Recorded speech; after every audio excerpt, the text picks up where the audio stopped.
there's something I always say: every parent I know, maybe just one or two. In fact, I don't know anybody who doesn't want their child to turn out right. Everybody says, I want my child to turn out right. But the thing we have never bothered to ask is, what is right? What is that place called right? If you find out what that place called right, then you can train with that right in mind. So most times we say, I want my children to turn out right, but we have never really sat down to define what right is. So in this meeting, we're going to talk about what's helping you define what your right is, and then what are the skills and the tools necessary to get your child or children to that right. So the first question that really comes to mind would be, if you think about your child 25 years from now, or 10 years from now, 20 years from now, what would you want that child to look like? Who would you want that child to be? Now, this question, it's not a question many people like to ask, or something people would really like to think about. But let me explain to you, it is very important we ask these questions, because parenting is training your child for now and for the time that you won't be there. So I'm training this child for today, but I'm also training this child for a period where I'm not going to be there, where the child is needing to stand on his or her own feet. So who would I want that child to be at that time? We prepare lessons as teachers, and most times before we can say, I want to prepare a lesson for a child, we always ask ourselves, what would we want this child to be able to do at the end of this lesson? Then we ask those questions we want the child to be able to answer. Then we design the lesson to suit what we want the child to be able to do. So that is what parenting is. Parenting is supposed to be done with what we call a backward design. A backward design. So, and many people do whatever I see today, I face it. Tomorrow, whatever I see, I face it. Next tomorrow, whatever I see, I face it. And I'm saying that is not the very best method of parenting. You parent with the end in mind. I start from the end. I start by answering some of these questions. So the first thing we need to do is, what are the 5 ends you want for your child? There are many ends, but these 5, I want to define it for my own child. When I have defined the end, then I will now say, which road leads to this end that I want my child to go to? So the first one is the spiritual end. Where do I want this child to end spiritually? Who do I want this child to be, both in character and in his person's spirit? I always talk about the spiritual because I do not know any mom or any dad that doesn't care about the child's spirit. Because, at the end of the day, I always say this, and some people don't like it. The only inevitable thing on earth is death. If Jesus doesn't come, death is inevitable. So I must plan for my child's spiritual end. I have to plan for it first, because, it doesn't tell you when he wants to come. But of course, let's not even make it spooky. It's not just about the spiritual end. It's also about, who do I want this child to be? In character, who do I want the child to be? Who do I want the child to be in reasoning, in speaking? What competencies do I want this child to have? What habits would he have? What skills would he have? What would he need, to be who I want him to be? You need to answer those things. For some people, you say, okay, I need this child to have communication skills. See, there are people who have become presidents, 3, 4 generation, a family, after this child, this next person, the next person. Now, these are some of the people who have actually thought about this, and they understand that, okay, if I want my child to be a president after me, or to become whatever, he needs communication skill. We're talking about competencies now. He needs communication skill. He needs ability to sit down under pressure. He needs self-control. He needs to be able to have emotional intelligence. He needs to be able to manage his anger. He needs to be able to lead people. So the person intentionally is adding all of those things, because that is the end I want for that child. The next one is, what calling or career or direction do you see this child? Definitely, you are not God as a parent. You do not know the end for your child, but you can prepare the child so well that whatever end that child meets, he or she is able to weather the storm. So, what calling am I seeing? What direction am I noticing based on this child's strengths and interests? See, parenting is a full-time job. Parenting is a full-time job. Some things have made us become so distracted and so busy that we do not have time. But the truth is that you honestly need to study your child, know his strength, know his weakness, know his or her interest, know the things that the person is more inclined to. Then you are now decided from the way you are going, this is what I see. You know, those days when our parents just said, you must be a doctor. Everybody in our village is a doctor. You have to become a doctor. It's because those people did not take time to study. So at the end of the day, these children, they become doctors and they just said, I'm not doing anything about this because this is not my calling. This is not my direction. But sincerely, as a parent, through study, you cannot know 100%. I know that. But by studying your child and being careful and intentional about this child, from what the person likes and doesn't like, from what the person wants to talk about, from what comes naturally and easily to that child, you can tell this is the direction this child might be going. The next one is relationship. How would you want your child to be treating people? How would you want, what kind of marriage, what kind of relationship do you want this child to be able to sustain over time? Remember, we're talking about the 5 ends that you can make preparation for. And I can state categorically, like you already know, you are not God, you do not know the end, but you can make plans for these 5 ends. What kind of husband would this child be? What kind of wife do I want this? Am I raising? What kind of friend am I raising? What kind of neighbor am I raising? So when I have that relationship in mind, I'm now thinking, what kind of character or what kind of tools or what are the necessary things this child needs to be that kind of person in that kind of relationship he or she will definitely find himself or herself in. Now, the 5th end is, how do I want this child to contribute to the society? We live in a society and everyone contributes to the society one way or the other. And if you are not even contributing to the society, you are already destroying the society, because the society is built in such a way that everyone contributes to it. So what contributions would I want this child to likely make in the society he or she is in? These are the 5 ends I must plan for my child. We said spiritual and character, competence. Spiritual and character is, who do I want the child to be? What do I want the child to have? What skills do I want this child to be? What kind of person will I want this child to be in another relationship? How would I want the child to serve in this society? And then what calling or direction do I see in this child's life? Now, before you get to start training that child with the end in mind, you need to study, like I already said. You must know the child before you train the child.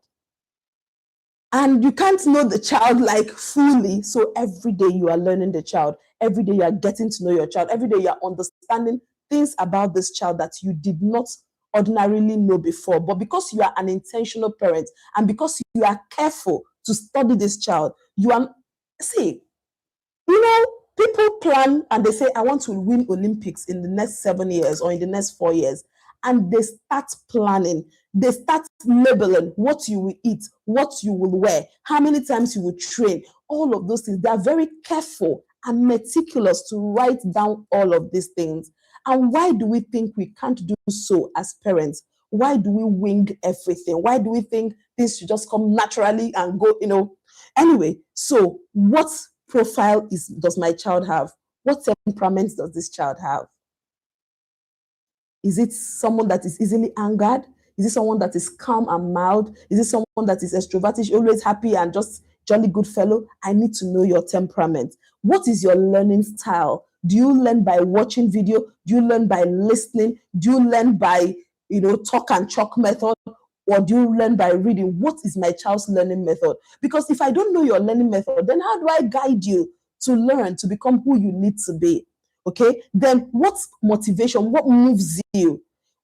Gifts might move child A, but gifts might not move child B. So you need to know what really motivates a child so that you are able to motivate. Remember, you know how we say somebody is a life coach? You are this child's life coach. So you need to know what would make this child happy. What is the motivation? What is my child's weakness? What triggers this child? What makes him or her angry? What are the things he can't stand? What are the things he can't resist? You need to know that, right? What are his strengths? Oh, my child is good in sport. I read something in a book, and that book is Outliers. And they said that intentional parents, they don't discuss their children's gifts, they do something about their children's gifts.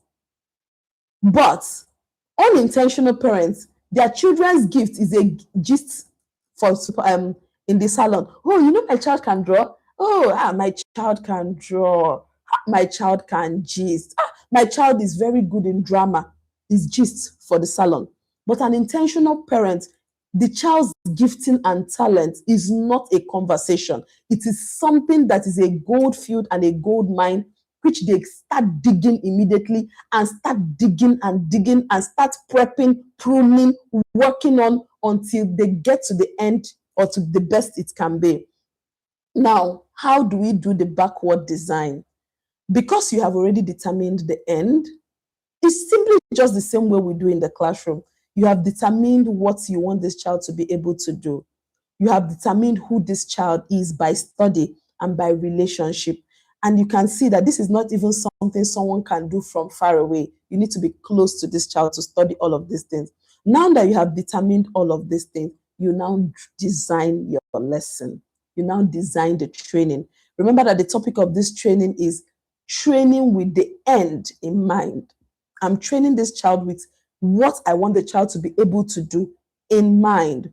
Okay, so I've defined my adult childhood. I want an adult disciplined child that communicates fluently and that does this and does that and does that.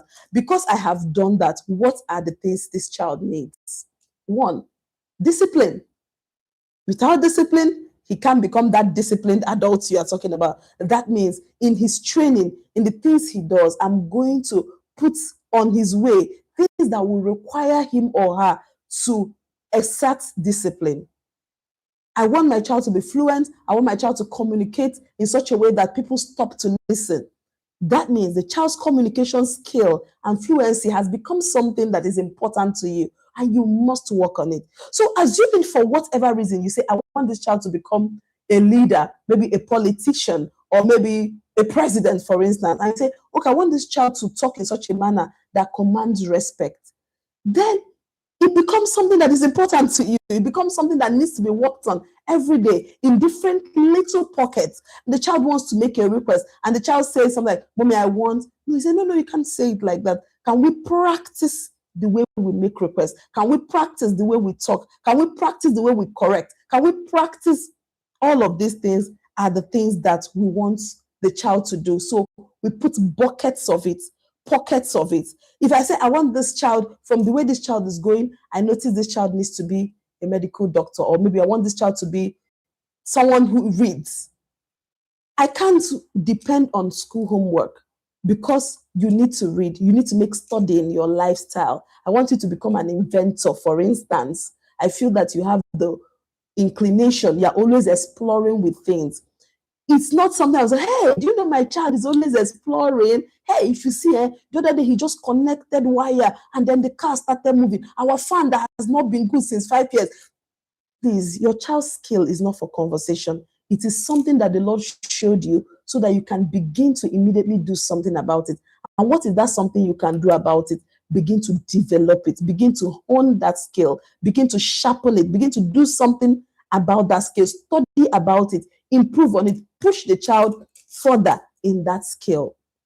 Okay, so we now have to create routines for this child. What is your child wake-up routine like? Is there a morning routine? Is there an after-school routine? Is there an evening routine? You know, people always say that children spend more time at home than they spend in school. Yeah, active time they spend in school.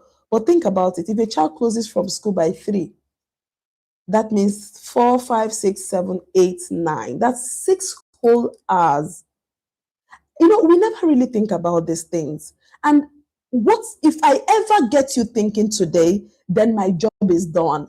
I'm not here to provide all the answers to you. I think the major job I have this evening is actually to get you thinking about these things. 6 whole hours. 6 hours times 7 that we have in a whole week. That is 42 whole hours.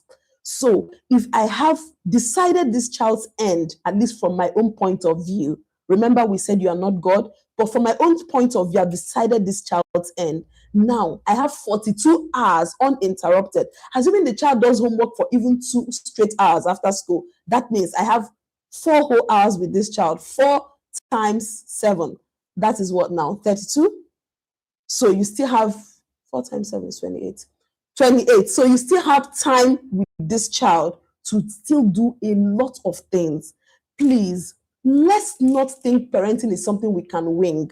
I know that we come back so tired, so exhausted, so fagged out, and all you just want to do is lie down, press your phone, and just eat food and just watch TV and just go to bed. I understand that. But if you also understand that parenting is a responsibility and it is more than your work pays you for the month, but this thing pays you a whole life dividend forever. You are reaping the fruits of parenting. And if it is done right, imagine, okay, look at this. Let me talk about relationship for a while. Remember, we talked about the relationship end. Some people say that their children, when the children grow up, they go to the university, they never bother to come back home, they never bother to call their parents, they never bother to do this, they just follow their friends and go. But do you know that you have the opportunity to build in this child the ability to relate properly? You have the ability to build in this child the ability to value relationships. You have the ability to cultivate friendship, so much so that when this child leaves your house, the child is not calling you out of guilt. The child is calling you because this is my parent I love dearly. This is my parent I have built a relationship with over time. So because we are friends, because we have a bond, I have to call back home. So what chores do you give your child? It is said, children, there is a correlation between the chores your child is doing and their success in future. Yes. Children who are given chores, chores are like homework. They are not necessarily determining whether your child is successful in itself, but they are building in the child tenacity, discipline, grit, ability to finish what I started. So whenever we give homework, we're not giving homework because we want this child to suffer and be stressed. No, we know that as you do the homework, you are sitting down for 3 hours, 2 hours in one place. What are you building? Discipline. What are you building? Ability to stick to a task until it is finished. So please, part of that design, the tool that child needs to get to where he or she needs to get to is routine chores. Chores that cannot be missed. That is, it is your own. You must do it. Regularly, you are doing it. Season in, season out, you are doing it. And we must understand that part of giving chores is not just, okay, they're in school season, they're tired. See, these are the things that build the muscle, the backbone for that kind of child. You want that adult you want the child to become. Family meetings. I really must talk about family meetings. I know that most times when you want to have family meetings, you're worried, what if my husband doesn't join? What if my wife doesn't join? And what we now do most times is that we are correcting the children instead of teaching. There is a clear difference. Oh God, our time is almost up. But there is a clear difference between teaching and correction. As the Lord gives us time and gives us grace to continue this, I will show you clearly there is a difference between teaching and correction. Many parents never bring out time to teach anything. They only correct on the go. So question, if you did not learn anything from this meeting, one of the things you go out from this meeting is decide to have family meetings. Once a week, we are sitting down to discuss family values. Okay, one of the values we appreciate in this family is diligence. When we work very hard.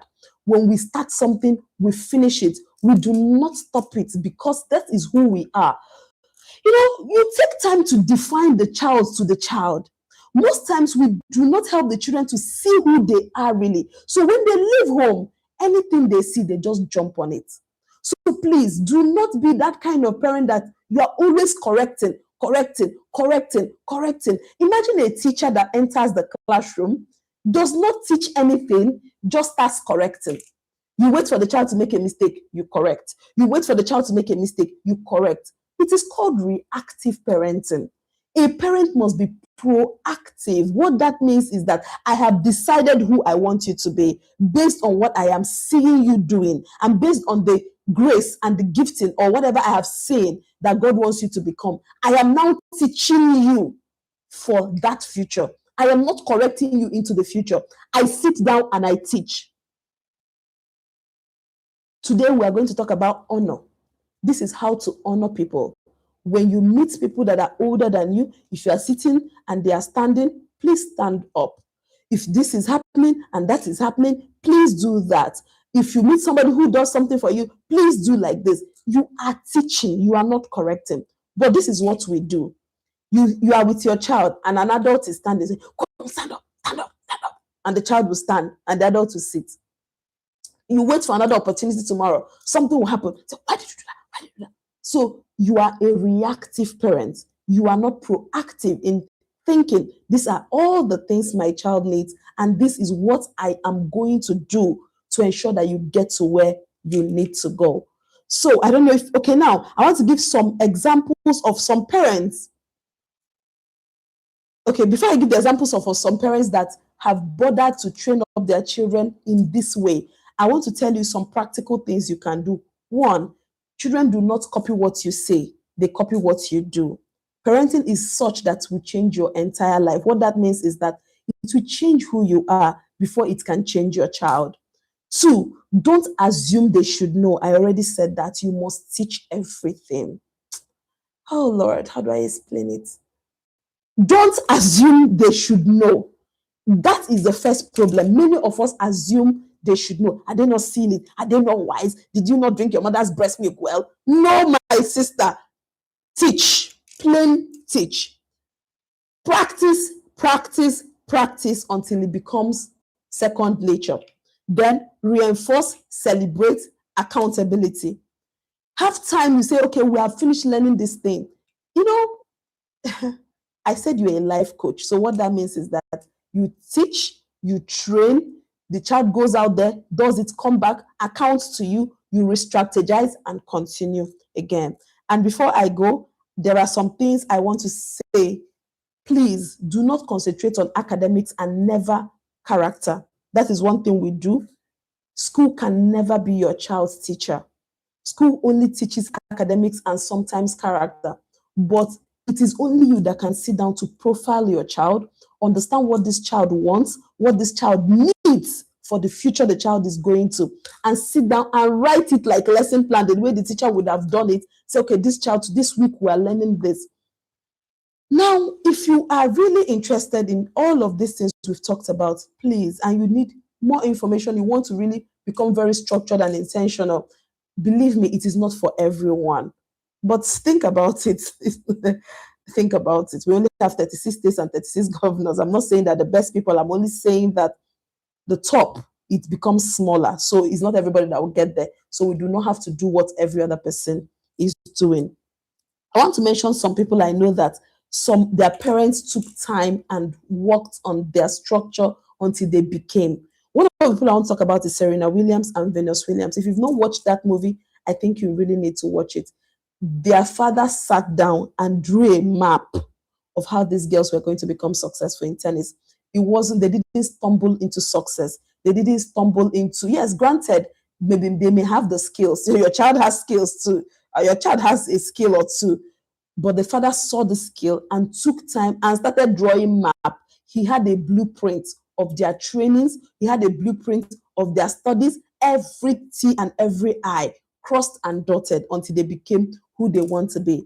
Tiger Woods is celebrated, but the truth is that he also got a lot of training from his father. From the age of 2, he was already playing golf and they were already guiding and leading him. Little wonder he became a world champion. Some of these people that we're mentioning now, you really need to watch the movies about their life or read about them. And so that, and that's another thing, really. Parenting demands studying. You really must study. You cannot wing parenting. If it must be done right, it must be studied. A man of God once said, common methods breeds common results. If you use common sense, you get common results. If you do not, if you want uncommon results, you must study. You must deliberately study and intentionally try to do things right. I think we have hit the 30 minutes mark. I would have told you about Malala. I would have told you about so many other people whose parents worked tirelessly until they became the end that the parents had in mind. Remember, in this training, we said you must define the destination. You can't just say, I'm going here. Where is right? Where is that there you want your child to get to? And academics is not all that matters. There are so many other areas of your child's life. I don't know if you were blessed or if you learned a thing or two in this parent seminar. I am particularly blessed to be here and to talk about all of these things with you. Till the next time we're going to have this parent seminar. I don't know if I said my name. My name is Jedediah Uche. I am thankful to have had this class with you. I hope that you learned a thing or two. If you did, please encourage us and come again for the next class. We would tell you when the next class will hold. Thank you so much. Bye.